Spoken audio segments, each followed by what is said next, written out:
পুজো পুজো পুজো, 1 মাসের মধ্যে সব পুজো শেষ। এইবার কাজে ফেরার পালা। সব কিছু শেষে এবার কাজে মন দিতে হবে। প্রথমেই তোমাদের সবাইকে অসংখ্য ধন্যবাদ। আমার মিডকেস পর্ব 3টে পার্টে দিয়েছিলাম, সেই পার্টগুলো তোমাদের থেকে এত ভালোবাসা পেয়েছি, সবাইকে অসংখ্য ধন্যবাদ। বলেছি না মিডকেসটা আমাকে আমার বাবা তৈরি করে দিয়েছে। জিনিসপত্র আর ছিটিয়ে রাখা যাবে না, বলেছে এইবার যদি কেউ কিছু ধরেছে আর তুই যদি চেঁচিয়েছিস তাহলে এবার আমি তোকে বকবো। তবে আমার জিনিস আমার কাজ থাকবে না, সেটা একদমই ম্যারমেরা থাকবে, আমার পছন্দ না। কিন্তু আমি প্রথমে খুব নার্ভাস ছিলাম। আমি ভাবছিলাম যে এটা একটা ঘরে সাজানোর জিনিস হবে, এটা যদি দেখতে ভালো না হয় তবে সবাই এসে দেখবে আর বলবে যে এটা কেমন। না, করতে হবেই।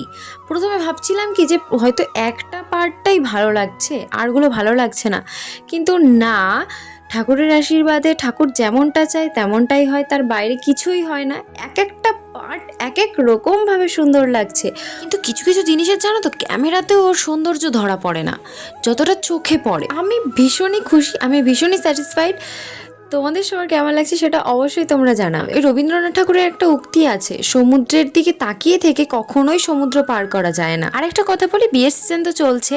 কুলো, গাছ কৌটো, আর্টিফিশিয়াল পান পাতা, দর্পণ, কুনকে যে কোনো জিনিস কাস্টমাইজ করাতে চাইলে তাহলে স্ক্রিনে দেওয়া নাম্বারে হোয়াটসঅ্যাপ করবেন। আর কেউ মন খারাপ করো না, ওই কথাই আছে না, বাঙালির 12 মাসে 13 পার্বণ। সকলে ভালো থেকো, আজকের মতো টাটা।